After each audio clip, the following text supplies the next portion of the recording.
I've said in a video called The Psychology of One-Step Sparring that the point of that exercise, besides training basic motions, is that it teaches you how fights need your consent to start.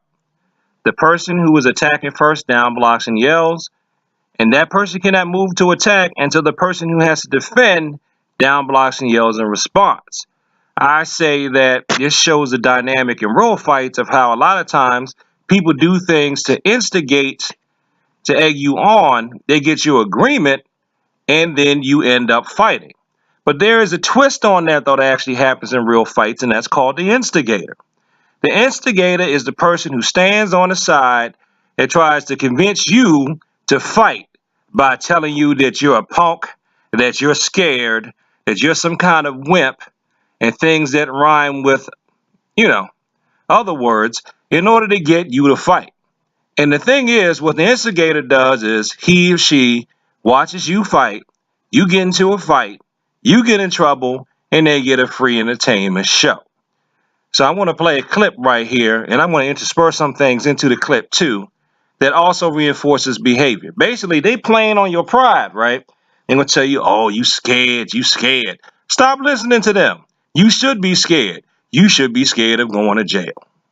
Nah, get off on the. What you talking about? Yeah. What you talking about? No. Yeah, what you talking about? You scared? Get off. Punch him in the. What's it, Randall? If you scared,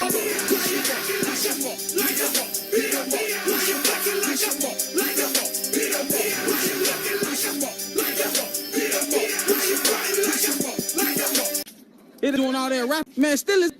You hit us and give you 20. You running. You running. You running. You running. You scared though.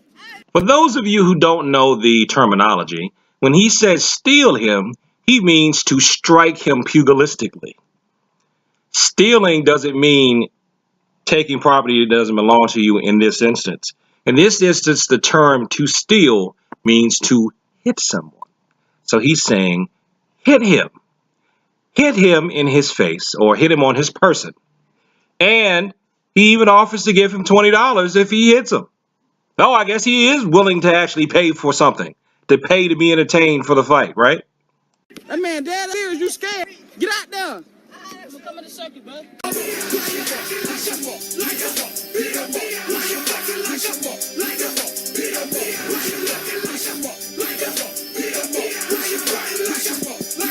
Come in the circle, you heard that man.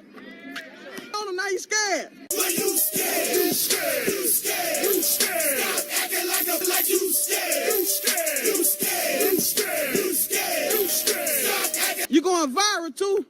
Now, a lot of the grandparents, and definitely a few of the parents, have probably heard this song I'm going to put in here. Just a little clip of it, It's fair use. It's fair use. Don't you know that's the sound of the men working on the chain?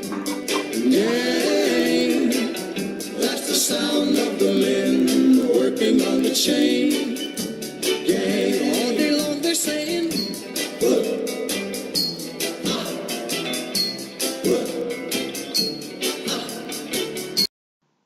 Well, don't you know, if you listen to your friend, he's gonna have you working on a chain gang while you are in jail, working on the chain gang. And don't you know, he's gonna be laughing at you while you're on the chain gang. Don't you know, you shouldn't do anything to get you on the chain gang. I'm really flat out amazed that this trick still works.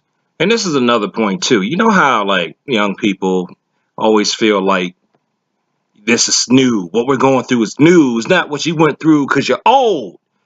Human behavior has not changed. It hasn't changed for thousands of years. That's why even if we get through with ratchet people, what we call ratchet people now, people have always been around like that. That's just a dynamic of human behavior. It's not going to change. So stop falling for this old trick. Trust me, this is an old trick. I had to deal with this when I was a kid. I'm sure people dealt with this when they were children before me, and people are going to have to deal with it after me.